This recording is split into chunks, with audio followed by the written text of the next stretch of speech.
Hello all, welcome back to i-TUTOR IAS Academy Tamilnadu History NCERT series.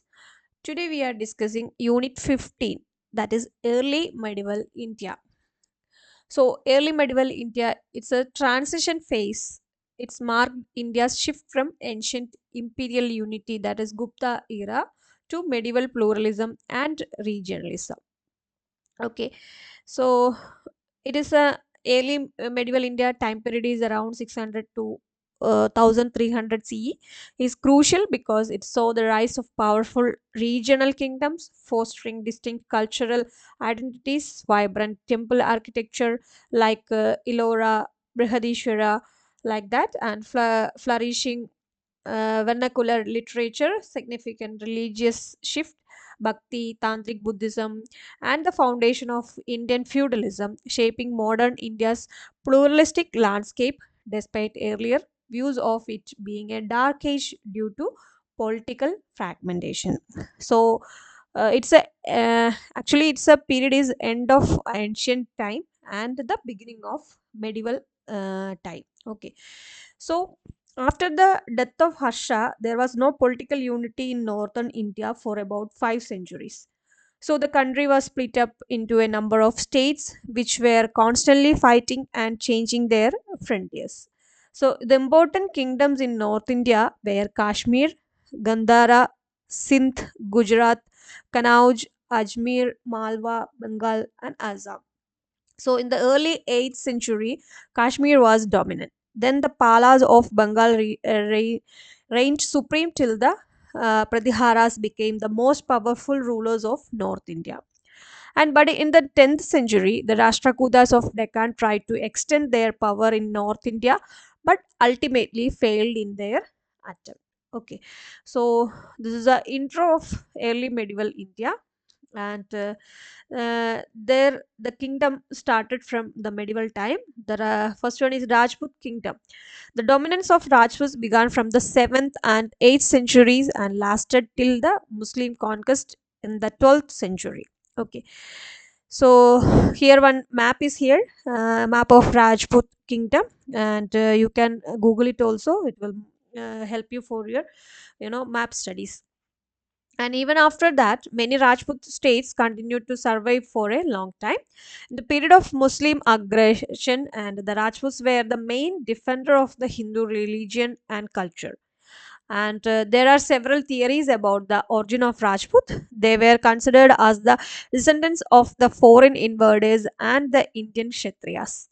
The foreign invaders were Indianized and absorbed into a Indian society, and many legends of Rajput support this theory. Therefore, it can be said that diverse elements constitute in the shaping of the Rajput clan. They became homogeneous by constant intermarriage and by adopting common customs. And they made war as their chief occupation. However, trade and agriculture also prospered. The Arab travelers refers to the prosperity of the land and the great trade of the cities. And they built strong fort also. And the Gurjaras and Pratiharas were the earliest of the Rajput rulers. Its first great leader was Harishchandra.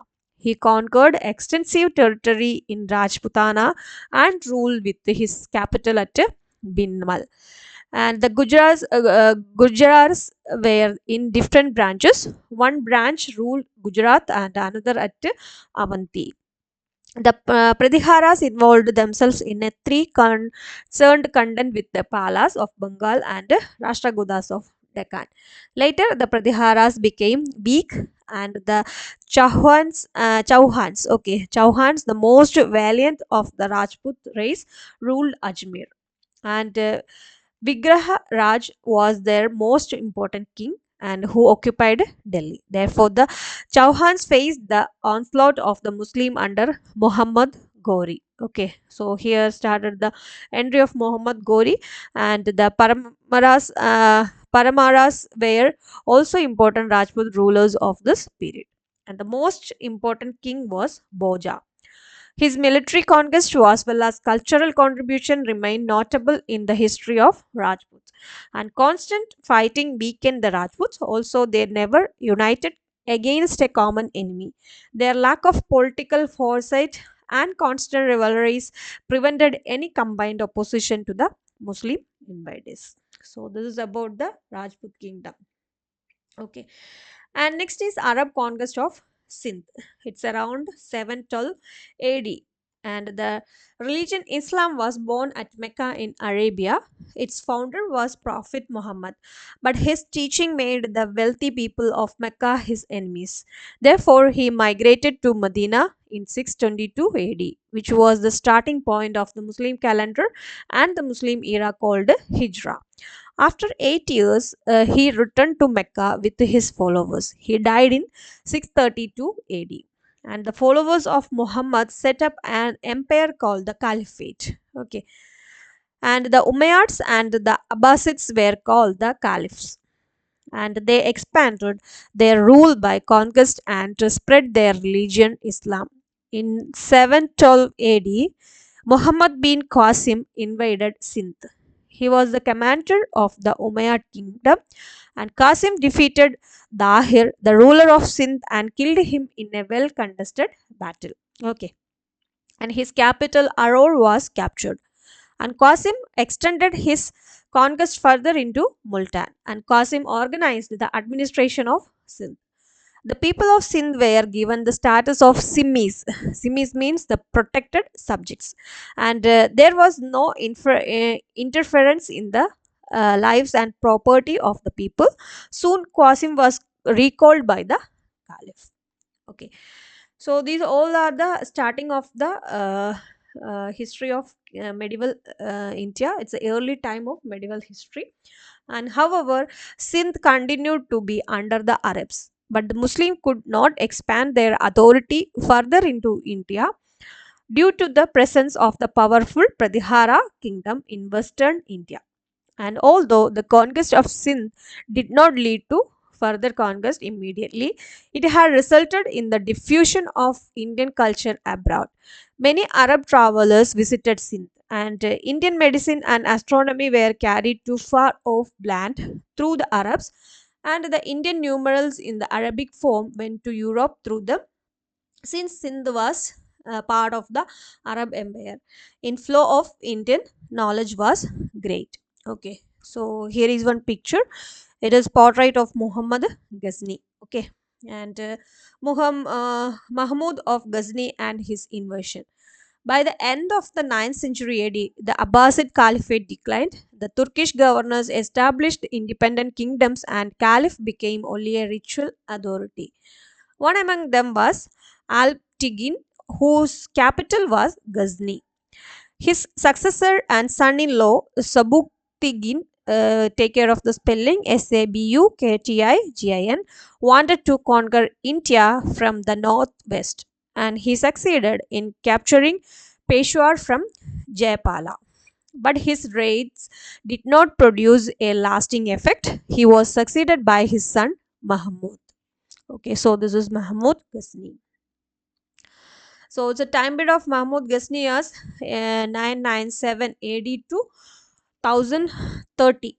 Okay, that's the time period of Mahmud Ghazni, and he is said to have made 17 raids into India. At that time, North India was divided into a number of Hindu states, and one on the frontier of India, there existed the Hindu Shahi kingdom, which extended the Punjab to Kabul.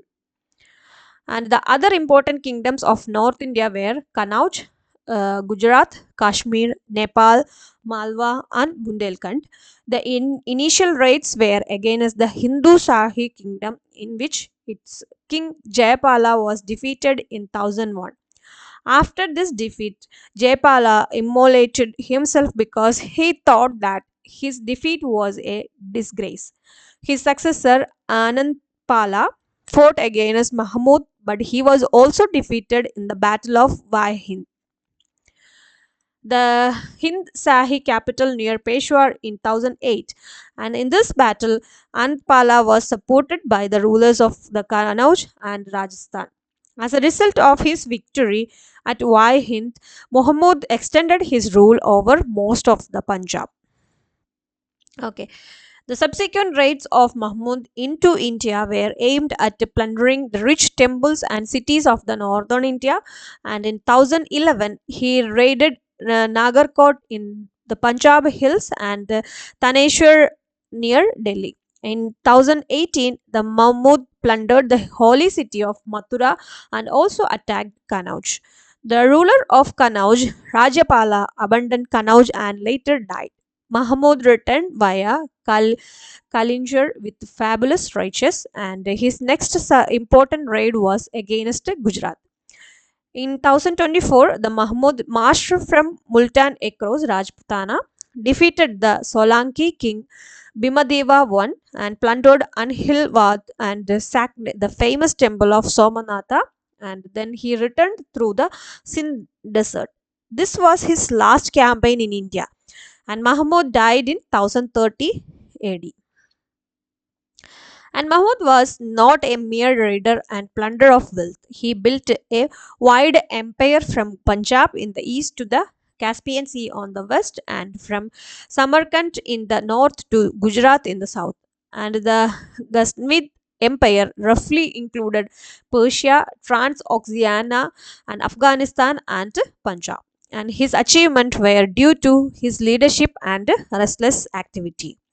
And Mahmud was considered a hero of Islam by medieval historians. And he also patronized art and literature. And Firdausi was the poet literate in the court of Mahmud. And he was the author of Shah Nama.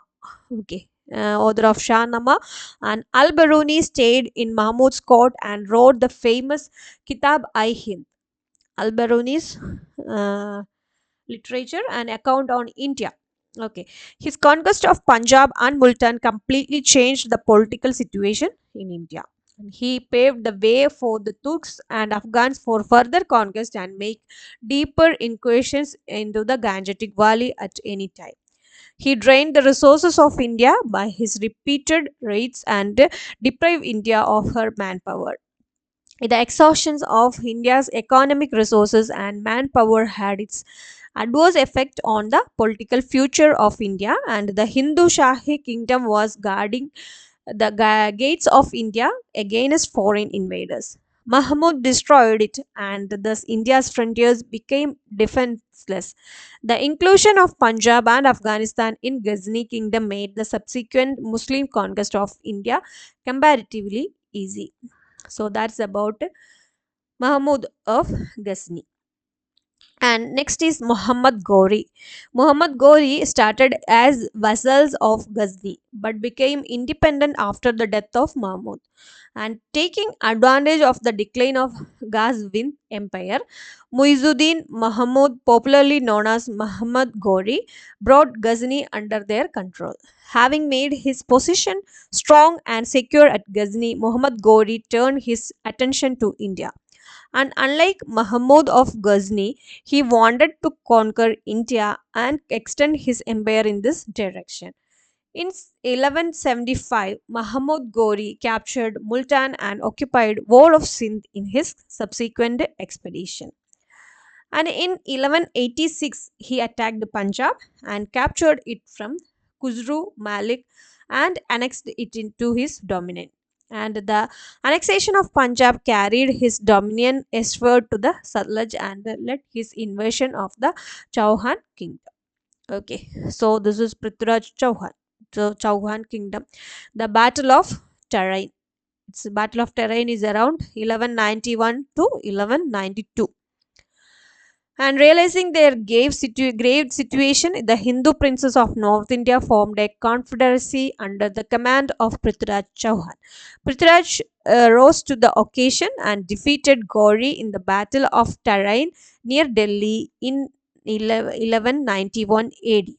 Muhammad Gauri felt greatly humiliated by this defeat. To avenge this defeat, he made a serious preparation and gathered an army of 1,20,000 men, and he came with this large force to Lahore via Peshawar and Multan.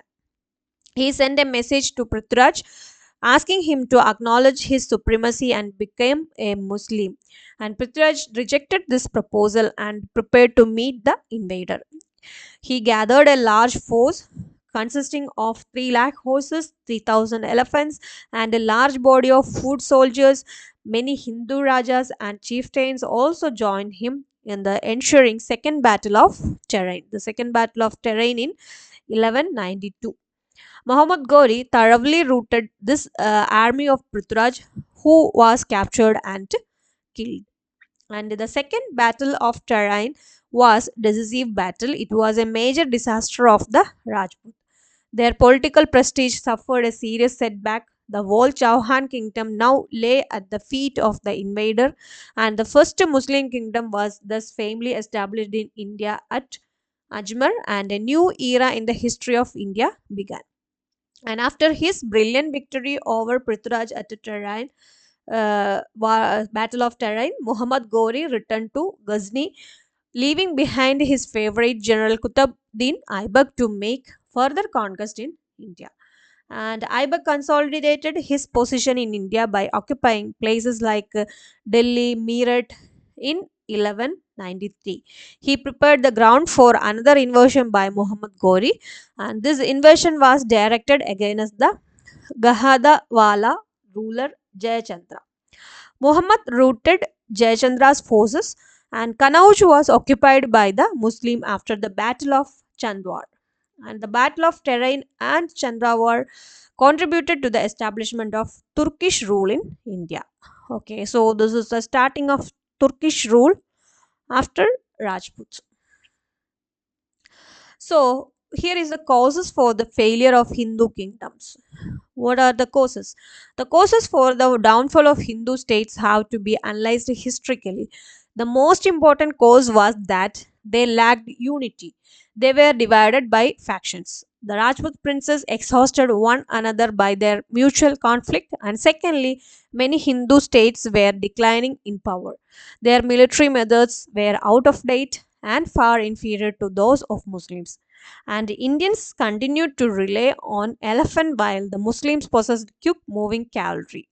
And the Muslim soldiers had better organization and able leaders. Their religious zeal and their greed for the greater wealth of India provided stimulus to them. And among the Hindus, the duty of fighting was confined to a particular class, the Kshatriyas. Moreover, the Hindus were always on the defensive, which was always a weak position. So, this is the cause of the failure of Hindu kingdoms and early medieval time. Okay, so far we discussed a brief history of Rajput kingdom in northern India and Arab conquest of Sindh and its results, causes and result of the Mahmud of Ghazni invasion of India, and Mahmud of Ghori and his capture of Indian territories, and causes for the failure of Hindu states against Muslim invasions. Okay, so this is about today's session. In between any doubts, you can contact us anytime. And for more content, do like, share, and subscribe our channel. Thank you so much.